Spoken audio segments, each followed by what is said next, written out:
A day.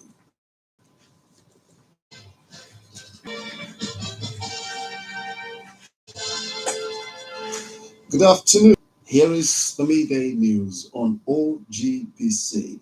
I am Debo Adeyinka. First, the major items. The federal government has promised accountability in funds generated from proposed tax reform bills. Ogun State government receives commendation for quality facilities at its international agro-cargo airport. Amnesty International is urging Mozambique to end crackdown on protesters.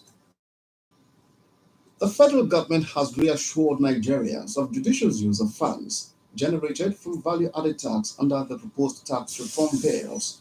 The chairman of the Presidential Committee on Fiscal Policy and Tax Reforms, Mr. Taiwo Oyedele, gave the assurance in Abuja. He emphasized that the bills currently before the National Assembly include specific provisions outlining how that process should be utilized. According to him, these measures ensure no state governor or local council authority can divert funds to non-essentials or white elephant projects. Mr. Yodele highlighted that the reforms incorporate a comprehensive framework for tax collection and expenditure and transparency and accountability. In a bid to boost power supply, the federal government has assured that additional 150 megawatt power. He outlined the progress made under the Siemens-led Presidential Power Initiative, attributing the upcoming boost in power capacity to the near completion of the initiative's pilot phase. The minister emphasized the necessity of the Siemens project to ensure long-term stability. Chief Adelabu, however, noted that the next phase involves rehabilitating nations to the rising cases of bullying in primary and secondary schools across the country. The Federal Ministry of Education has announced plans to introduce a whistleblower cultism and other criminal activities in schools, called on all stakeholders to play their part in creating a safer learning environment. The Chief of Army Staff, Lieutenant General Olufemi Oluyede, has reaffirmed his commitment to leading the Nigerian Army with empathy, with a view to ensuring that every officer and soldier gets their entitlements. The Director of Army Public Relations, Major General Onyema Onwajiko, in a statement led this out in Kaduna on Wednesday. According to the statement, the Chief of Army Staff promised to prioritize the welfare and professional development of the personnel. The authority state have been given thumbs up of facilities at the International Agro-Cargo Airport, region agencies comprising the Nigerian Civil Aviation Authority (NCAA), Nigerian Airspace Management Agency, and Nigerian Meteorological Agency. During their visit to the state, they judged the airport standard and pride to the state. According to the agencies, the critical infrastructure at the airport can rival any of its type around the world, adding that it is one of the best in the West African corridor.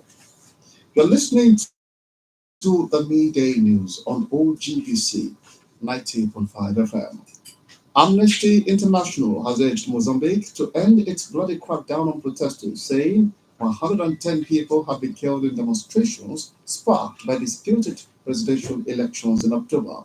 Amnesty's Deputy Director for East and Southern Africa, Mr. Kanjo Farize, said in a statement that for more than 50 days, Mozambique's Frelimo-led government has refused to end its bloody crackdown on escalating use of unnecessary and unlawful force against protesters must cease immediately. Unrest has rocked the Southern African nation since the ninth polls won by the ruling Frelimo party in power since 1970 was fraudulent by opposition parties. The Constitutional Council is due to confirm the result at least 2 weeks ahead of the January inauguration of Mr. Daniel Chapo, Frelimo's candidate, succeeding the outgoing president. Embattled South Suk-il has defended his shock decision to declare martial law last week, saying he did it to protect the country's democracy. In a surprise televised address this Thursday, he said the attempt was a legal decision to prevent the collapse of the democracy and counter the opposition's parliamentary dictatorship. President Yoon has suggested that he would not step down ahead of the second vote in Parliament on Saturday. He said he would stand firm whether he is impeached or not. The president and his allies are facing investigation on insurrection charges, and several of them have been banned from leaving South Korea. And says it detected 16 Chinese warships in waters around the island, one of the highest number of ships this year, as Beijing intensifies military pressure on Taipei this Thursday. According to the Defense Ministry's daily tally, Navy vessels, along with 35 Chinese aircraft, were spotted near Taiwan.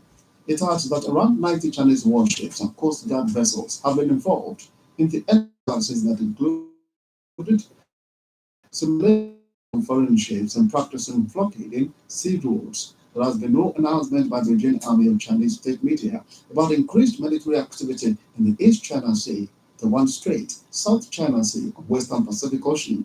However, a recent Pacific tour by Taiwanese President Lai Ching-te that included two stops in U.S. territory drew fury from Beijing, which claims the Democratic Island is part of China's territory.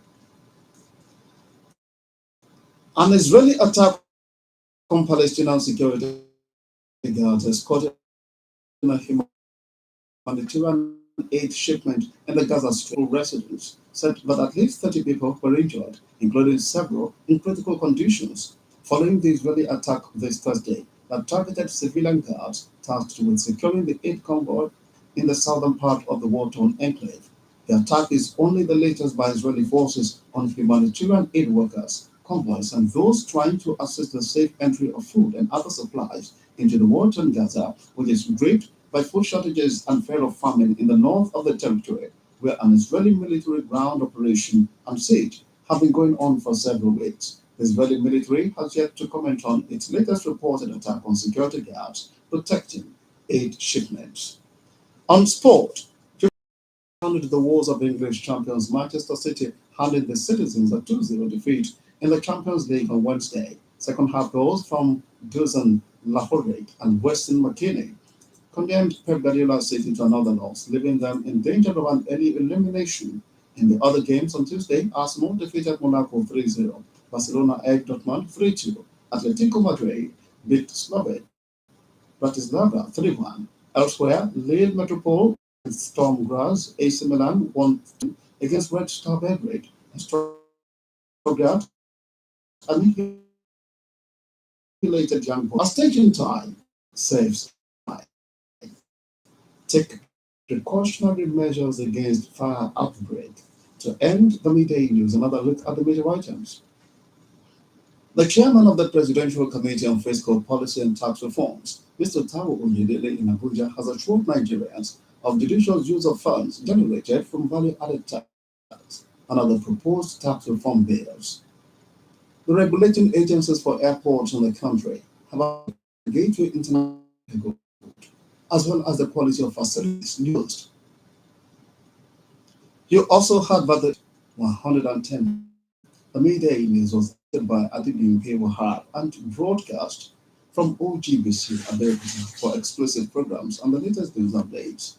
Visit our website at openradio.ng. Follow us on Facebook and on X at 905 FM. You can